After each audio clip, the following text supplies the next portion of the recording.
শুধুমাত্র প্রেমের প্রস্তাবে রাজি না হওয়ায় মাস্টার্স পাশ করা একজন ছেলে আজকে প্রায় ৩৫ বছর যাবৎ রাস্তার পাগল। আসসালামু আলাইকুম।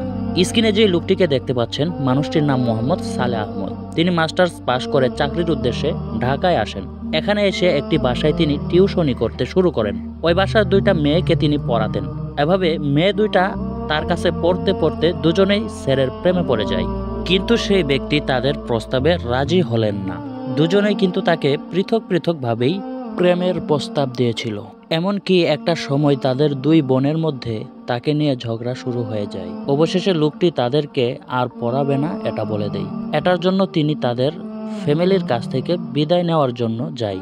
সেদিন পরিকল্পিতভাবে শরবতের মধ্যে তারা দুই বোন মিলে কোনো একটা ঔষধ সেই শরবতের মধ্যে মিশিয়ে দেয়।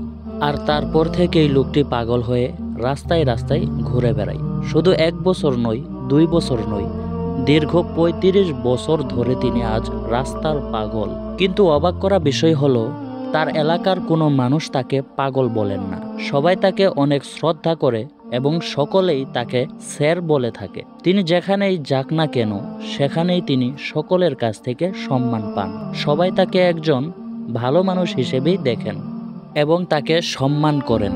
এবং তিনি যদি কোনো জনসমাগমে যায়, তাহলে তাকে বসার জন্য চেয়ার ছেড়ে দেন। চায়ের দোকানে গেলে তাকে চা বিস্কুট টাকা দিয়ে কিনে খেতে হয় না।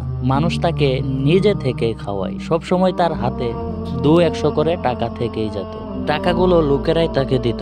কারো থেকে কোনো টাকা পয়সার জন্য হাত পাতার প্রয়োজন হয় না তার। এমনকি তিনি যখন মাঝে মধ্যে গ্রামের কোনো স্কুলে যেত, স্কুলের টিচাররা তার জন্য চেয়ার ছেড়ে দেয় এবং চেয়ারের মধ্যে তাকে বসার জন্য অনুরোধ করে।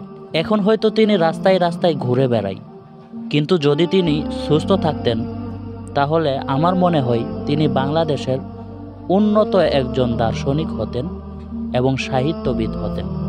কিন্তু নিয়তির কাছে তাকে হেরে যেতে হয়েছে।